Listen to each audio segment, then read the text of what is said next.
क्या उत्तर प्रदेश बनने जा रहा है वैश्विक निवेश का अगला बड़ा केंद्र? क्या सिंगापुर से आया एक बड़ा संकेत यूपी की अर्थव्यवस्था को नई रफ्तार देने वाला है? सिंगापुर दौरे के पहले ही दिन मुख्यमंत्री योगी आदित्यनाथ ने ऐसी रणनीतिक बैठक की है जिसने निवेश जगत का ध्यान उत्तर प्रदेश की ओर खींच दिया है। जी हां, दुनिया की अग्रणी निवेश कंपनी टेमासेक होल्डिंग्स के चेयरमैन टियो ची हियन से उनकी अहम मुलाकात हुई और इस बैठक में निवेश, औद्योगिक सहयोग और दीर्घकालिक साझेदारी के महत्वपूर्ण आयामों पर चर्चा हुई। सिंगापुर में आयोजित इस उच्च स्तरीय बैठक में टेमासेक के वैश्विक निवेश पोर्टफोलियो और उत्तर प्रदेश में संभावित निवेश अवसरों पर विस्तृत मंथन हुआ।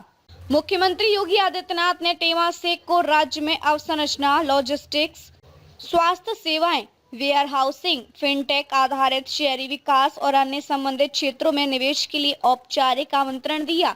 बैठक के दौरान टेमासेक की पोर्टफोलियो कंपनी मणिपाल हॉस्पिटल्स द्वारा गाजियाबाद में लगभग 500 करोड़ रुपए के निवेश की जानकारी साझा की गई। इसके अलावा एस्कैंडास द्वारा उत्तर प्रदेश में लॉजिस्टिक्स और वेयर हाउसिंग सुविधाओं के विकास के लिए करीब 500 करोड़ रुपए के निवेश का प्रस्ताव भी सामने आया।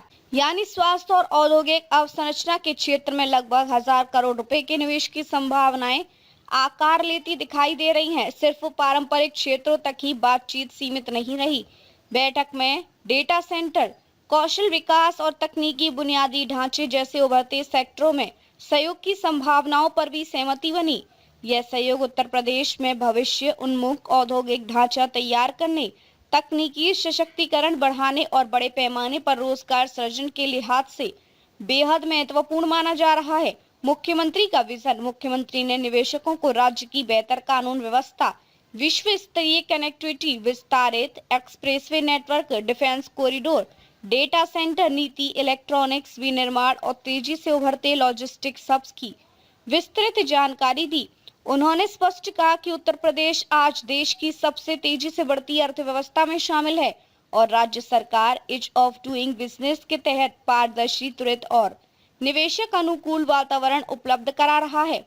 मुख्यमंत्री ने यह भी दोहराया कि उत्तर प्रदेश सरकार निवेशकों के साथ दीर्घकालिक और भरोसेमंद साझेदारी के लिए पूरी तरह प्रतिबद्ध है ताकि बड़े पैमाने पर रोजगार सृजन और तकनीकी क्षमता का विकास सुनिश्चित हो सके। गौरतलब है कि निवेश प्रोत्साहन की इसी रणनीति के तहत राज्य के डिप्टी सीएम केशव प्रसाद मौर्य इस समय यूरोप के दौरे पर हैं, जहां वे भी निवेशकों से संवाद कर रहे हैं। विशेषज्ञों का मानना है कि मुख्यमंत्री का यह सिंगापुर दौरा उत्तर प्रदेश को $1 ट्रिलियन अर्थव्यवस्था बनाने के लक्ष्य की दिशा में एक महत्वपूर्ण कदम साबित हो सकता है। तो क्या सिंगापुर से आई ये पहल उत्तर प्रदेश के आर्थिक भविष्य की नई इबारत लिखेगी? क्या वैश्विक निवेशकों का भरोसा यूपी को बनाएगा भारत का सबसे बड़ा निवेश हब? इन सवालों के जवाब आने वाले दिनों में साफ होंगे, लेकिन इतना तय है, सिंगापुर से उठी यह निवेश की लहर उत्तर प्रदेश की अर्थव्यवस्था में नई ऊर्जा भरने का संकेत दे चुकी है।